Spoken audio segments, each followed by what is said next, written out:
Hello students, welcome in Sahshikshan YouTube channel. Students, आज आपण 6th स्टँडर्डचा सब्जेक्ट बघत आहोत, general science. In that 13 chapter आहे साऊंड.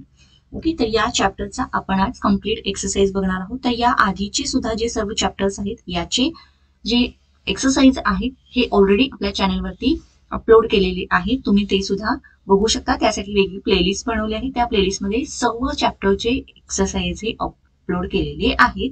तसेच तुम्हाला इथून पुढच्या चॅप्टरचे जर एक्सरसाइज हवे असतील तर त्यासाठी तुम्हाला चॅनलला सबस्क्राईब करावे लागेल. खाली जो बेल आयकॉन दिला आहे याच्यावरती बटन प्रेस करावे लागेल, सो दॅट तुम्हाला नोटिफिकेशन मिळेल आणि तुम्हाला तेही चॅप्टर्सचे एक्सरसाइज बघता येतील. ओके, सो लेट स्टार्ट करूया. आपला क्वेश्चन फर्स्ट आहे, filling the blanks with the proper words. Okay, आणि याच्यामध्ये A, the propagation of sound does not occur through a. तर साऊंड म्हणजे ध्वनीचं जे प्रोपोगेशन आहे हे याच्यातून होत नाही, तर कशातून? व्हॅक्यूम मधून, म्हणजे निर्वात. तर यामधून ध्वनीचं प्रोपोगेशन होत नाही. B, noise pollution is a issue. तर ध्वनी प्रदूषण जे आहे, जे की सध्या खूप वाढत चाललेले आहे, तर हा कसा इश्यू आहे? एक सोशियल इश्यू आहे किंवा सिरियस इश्यू आहे. सो इथं काय येणार? सोशियल और सिरियस, म्हणजे सामाजिक इश्यू किंवा एक सिरियस गंभीर असा तो इश्यू आहे. Then C, the sound which is disagreeable to our ears is called. तर जो आवाज जो आपल्या कानांना ऐकवत नाही किंवा ऐकावासा वाटत नाही, अशा आवाजाला आपण काय म्हणतो? नॉइज किंवा गोंगाट असं आपण त्याला म्हणतो. Okay, so D, noise has adverse effect on our. तर नॉइज म्हणजेच या नको असणाऱ्या आवाजाला नॉइज असं म्हटलेलं आहे. तर याचा ऍडव्हर्स इफेक्ट हा आपल्या हेल्थवरती होतो किंवा कॉन्शियस माइंड वरती होतो. सो आन्सर मध्ये इथे काय येणार? हेल्थ. सो इथे आपला हा क्वेश्चन फर्स्ट कम्प्लीट झालेला आहे. तुम्हाला व्हिडिओ आवडत असेल तर पटकन व्हिडिओला लाईक करा, चॅनलला सबस्क्राईब करून घ्या. सेकंड क्वेश्चन बघूया, व्हॉट शुड बी डू. तर अशा परिस्थितीत आपण काय केलं पाहिजे? त्याच्यामध्ये A, the silencer of a motorcycle is broken. तर आपल्या बाईकला, मोटरसायकलला जो सायलेन्सर असतो तो जर मोडलेला असेल किंवा खराब झाला असेल तर त्यावेळेला काय केलं पाहिजे?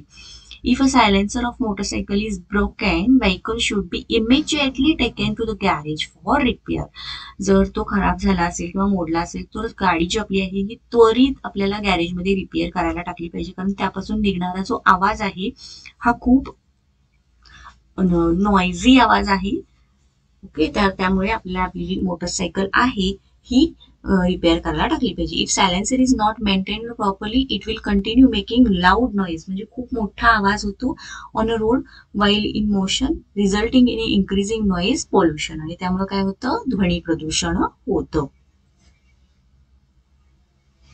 बी, a factory in a surrounding is producing continuous loud noise.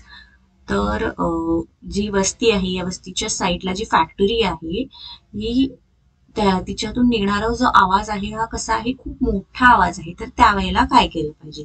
Factory should be located at a proper distance away from the residential area. तर जिथे रेसिडेन्शियल एरिया आहे तिथे अशा पद्धतीच्या फॅक्टरीज न उभारता त्या दूर अंतरावरती उभा केल्या पाहिजे, जेणेकरून नागरिकांना किंवा तिथे रेसिडेन्शियल जे लोक राहतात त्यांना त्याच्या आवाजाचा त्रास होऊ नये. Authorities should be contacted who will control the decibel level. तर तिथली जी डेसिबल लेवल आहे ही सुद्धा कंट्रोलमध्ये असली पाहिजे. Next third question, write the answers in your on words. आणि यामध्ये first question A, what is mean bye vibration. Okay, तर व्हायब्रेशन म्हणजे काय? Vibration is an object is necessary for the production of sound. As long as the object vibrates, the sound is heard. When the vibration stops, the sound also stops. The vibrations म्हणजे काय? पुढे मागे होण्याची जी movement आहे, back and forth जी movement होते त्याला व्हायब्रेशन असं म्हटलं जातं. B, explain with the help of practical example how sound is propagated through solids. तर आता आपल्याला एक एक्झाम्पल द्यायचं आहे की जो आपला ध्वनी आहे हा सॉलिड म्हणजे एखाद्या स्थायू पदार्थांमधून सुद्धा तो प्रोपोगेट होतो. तर फॉर एक्झाम्पल आपण या ठिकाणी डोअर घेतलेला आहे, आपल्या घराचा दरवाजा. A sound propagates through medium because of vibration. तर ते एखाद्या माध्यमातून ध्वनी हा कशा प्रकारे प्रोपोगेट होतो? तर through vibration. Wien someone knock the door, Wien कोणी जर आपला दरवाजा ठकठकत असेल, व्हायब्रेशन आर प्रोड्यूस होतात, त्या ठिकाणी काय होतं, व्हायब्रेशन्स तयार होतात. This vibration cause the nearest layer of door to vibrate. तर या व्हायब्रेशन म्हणजे बाहेरच्या लेअरवरती, बाहेरच्या दरवाजाच्या लेअरवरती जे व्हायब्रेशन्स होणार आहे ते त्याच्या जवळच्या लेअरवरती, दरवाजाचा जो लेअर असेल तिथे व्हायब्रेशन्स तो क्रिएट करणार, which further vibrates the next surrounding layer and so on. आणि असं हळूहळू करत आपल्या दरवाजावरती काय होणार, व्हायब्रेशन्स होणार. The vibration produce a sound wave which spreads in all directions. आणि या व्हायब्रेशनमुळे काय होणार, ध्वनी निर्माण होणार किंवा ध्वनीची वेव्ह, साऊंड वेव्ह. ओके, तर ही साऊंड वेव्ह तयार होणार आणि ती त्या ऑल डायरेक्शन्सनी पसरणार. In this way a sound propagates through the door. आणि त्यामुळे आपल्याला नॉक केलेला आवाज लगेच ऐकू येणार, त्यामुळे जो ध्वनी निर्माण झालेला आहे तो आपल्याला ऐकू येणार. C question, what is mean by noise pollution. Noise pollution म्हणजेच काय, ध्वनी प्रदूषण.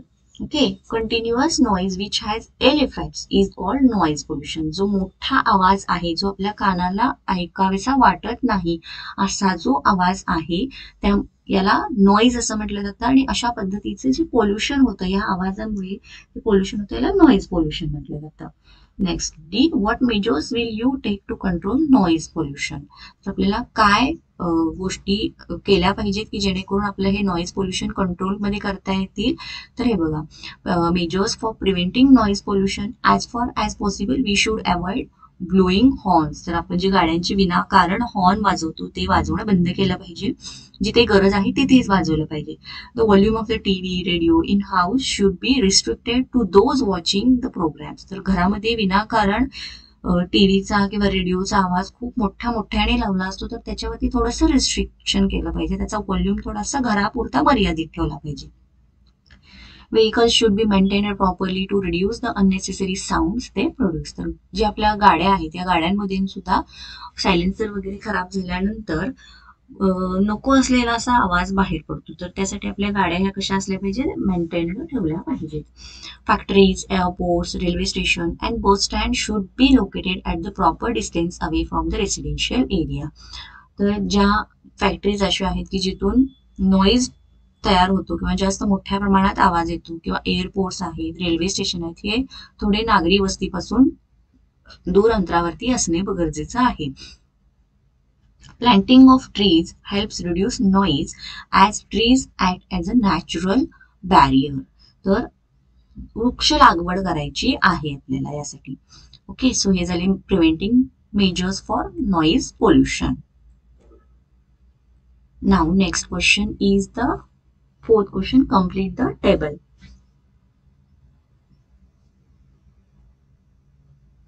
ओके, सो याच्यामध्ये हा नेचर ऑफ साऊंड दिलेला आहे आणि तो साऊंड अनप्लीझंट आहे का प्लीझंट आहे, म्हणजे आपल्याला कानाला ऐकावासा वाटतो की आपल्याला ऐकावासा वाटत नाही, असे कोणते कोणते साऊंड आहेत ते आपल्याला त्याच्यापुढे टिक करायचं आहे. सो इथं त्याचा आन्सर दिला आहे बघा. स्पीकिंग, स्पीकिंग म्हणजे बोलतानाचा आवाज कसा असतो, प्लीझंट असतो. Then whispering, then aeroplane sound, तर विमानाचा आवाज हा कसा असतो, खूप मोठा असतो, तो अनप्लीझंट असतो.